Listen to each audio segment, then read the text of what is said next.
Hare Krishna. Go beyond excusing yourself and accusing yourself to your true self. Our mind often goes through various wasteful modes of thinking, and two of them are excusing ourselves and accusing ourselves. When we strive to do anything in life, anything constructive, anything worthwhile, we face challenges. We may not be able to do that thing. We may struggle and slip and fall, and this applies in challenging things in our professional life as well as challenging things in our spiritual life. And often we try to find excuses. Oh, because of this I couldn't do that. Because of that I couldn't do that. And we try to, and often we we become very creative, not in doing work, but creative in finding excuses for not doing the work, not doing what we should be doing.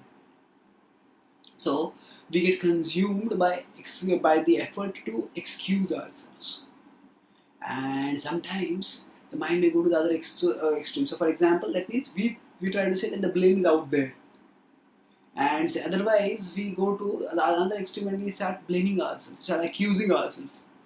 I am good for nothing. I am worthless. I am useless. I am hopeless. And this self-accusation can actually be emotionally damaging. It can create depression, it can cause inferiority complex, it can even trigger suicidal urges. So now this self-accusatory mode of living is actually mentally and emotionally unhealthy. And more importantly, it prevents us from doing what we can do. Just so, in a sense, its effect is more or less similar to the attempt of excusing oneself. By excusing ourselves, we can't improve, and by accusing ourselves also, the result may well be that we don't improve, because by that self-accusation, by beating ourselves,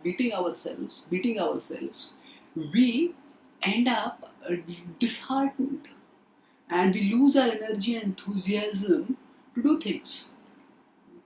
So we need to go beyond accusing ourselves and excusing ourselves to our true selves.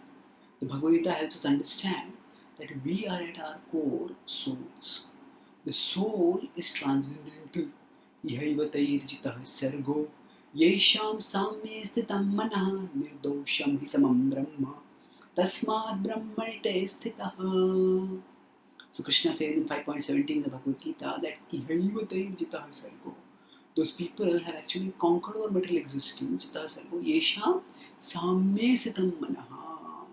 Those whose mind is situated in sameness. Tasmad Brahman nirdosham hisamam Brahma.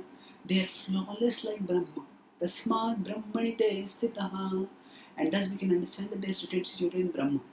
So when we understand our spiritual identity, we understand Aham Brahmasmi, I am the soul.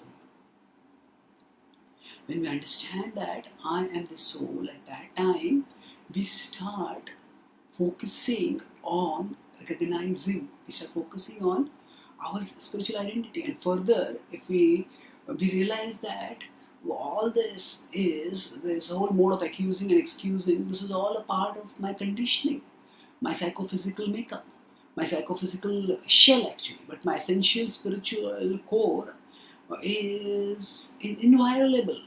I am an eternal and pure soul, and I am a part of the supreme eternal and supremely pure person Krishna. Umayvamsho Jivaloke. We are eternally Jivaloka Sanatana, we are eternally Krishna's parts. So when we understand this point, that we are actually eternal, then our focus shifts away from the conditional to that which is constitutional, to that which is eternal. So we start thinking, okay, whatever situation I am in, I am a servant of Krishna and I am meant to love and serve Krishna.